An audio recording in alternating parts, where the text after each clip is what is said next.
Hello, good morning. আজকে আমার recipe হলো চিংড়ি মাছের মালাইকারি। তার জন্য চিংড়ি মাছগুলোকে আমি ধুয়ে পরিষ্কার করে নিয়েছি আর হলদি পাউডার আর নুন দিয়ে মেখে আমি রেস্টে রেখেছি। এখানে নিয়েছি পেঁয়াজ কুচি, আদা রসুন কাঁচা লঙ্কা পেস্ট, টমেটো একটা কুচি করে নিয়েছি।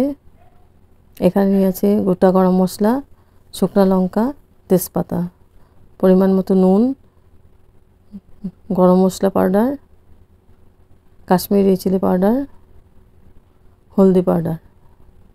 আর নিয়েছি মেন হলো নারকেলের দুধ নিয়েছি। এই দিয়ে আমি রান্নাটা করব। এখন আমি প্যান বসিয়ে দিয়েছি, প্যানের মধ্যে দিয়েছি সর্ষের তেল। তেলটা গরম হয়ে গেছে, এখন আমি চিংড়ি মাছগুলোকে হালকা করে ভেজে নিচ্ছি। আর খুব তাড়াতাড়ি হয়ে যায় রান্নাটা, খেতে অসাধারণ টেস্টি হয়। তারপরে প্যানের মধ্যে একটু তেল দিয়েছি, তেলটা গরম হয়ে গেছে, ফোড়ন দিয়েছি আমি 2টা শুকনো লঙ্কা দিয়েছি, 3টে এলাচি, লবঙ্গ 4-5টে আর শুকনো লঙ্কা, তেজপাতা। ফোড়নটাকে আমি খুব ভালো করে ভেজে নিচ্ছি।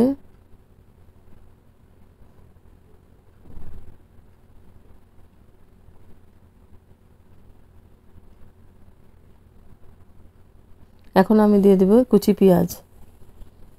পেঁয়াজটাকে আমি লাল করে ভেজে নিব। পেঁয়াজটা দিয়ে আমি খুব ভালো করে নাড়াচাড়া করে পেঁয়াজটাকে লাল করে ভেজে নিচ্ছে।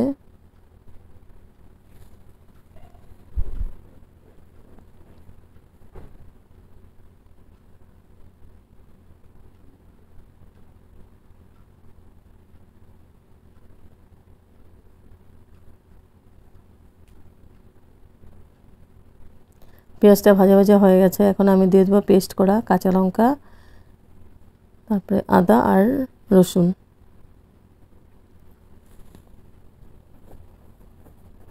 দিয়ে আমি খুব ভালো করে নাড়াচাড়া করে দিচ্ছি। আর মশলা যত কষানো যাবে তত টেস্টটা ভালো হবে।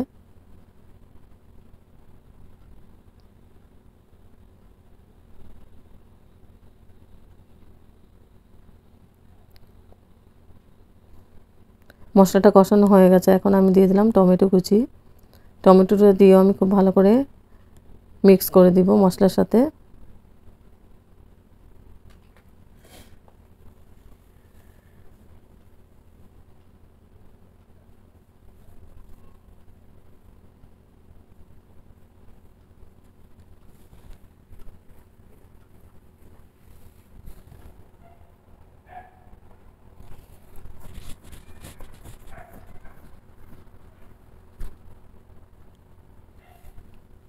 মশলাটা খুব ভালো করে নাড়াচাড়া করে দিচ্ছে যাতে নিচে লেগে না যায়। মশলা থেকে তেল ছাড়তে আরম্ভ করেছে, এখন আমি দিয়ে দিব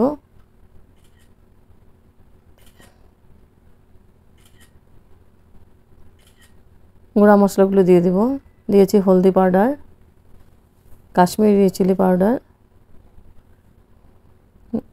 গরম মশলা পাউডার আর পরিমাণ মতো নুন দিয়ে আবার খুব ভালো করে মিক্স করে দেব।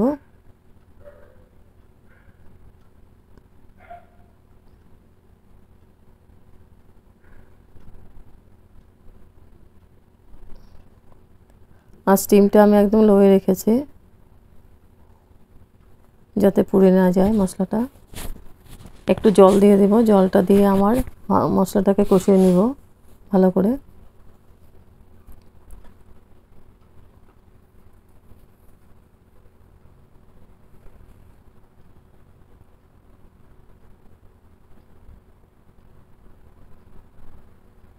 এখন আমি দিয়ে দেব চিংড়ি মাছগুলো। মাছগুলো দিয়ে আমি আবার ভালো করে মশলার সাথে মিক্স করে দেব।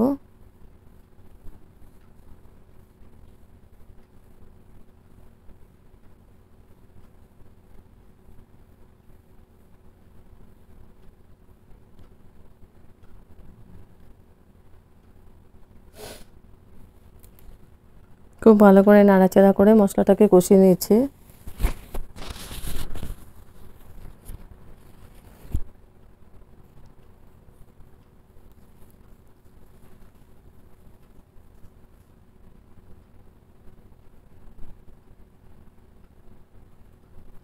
হয়ে গেছে কষানো। এখন আমি নারকেলের দুধ দিয়ে দিব। এখানে জল ইউজ করব না, নারকেলটাকে আমি পেস্ট করে নিয়েছি। তারপর নারকেলের দুধটা দিয়ে আমি খুব ভালো করে আবার নাড়াচাড়া করে দিচ্ছি।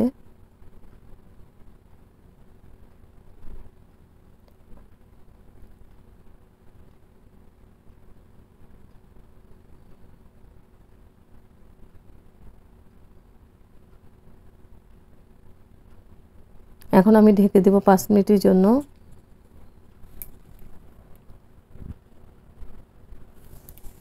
এবার 5 মিনিট পরে এসে ঢাকনা উঠিয়ে এখন লাস্টে দিয়ে দেব আমি 1 চামচ ঘি।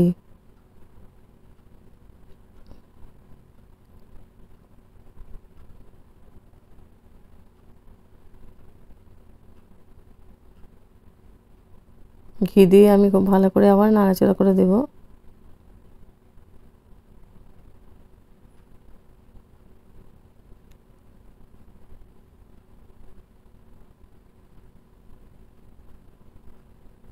তারপর আমি গ্যাস অফ করে দেব। হয়ে গেছে। এবার স্ট্যান্ডিং টাইম 5 মিনিটের জন্য ঢেকে রাখবো। তারপর সার্ভ করেছি চিংড়ি মাছের মালাইকারি। হেভি টেস্টি হয়। গরম গরম ভাত, রুটি, পরোটা, নান, ফ্রাইড রাইস সবার সঙ্গেই খুব ভালো লাগবে খেতে। আর একদম ইজি প্রসেসে বানিয়েছি আমি।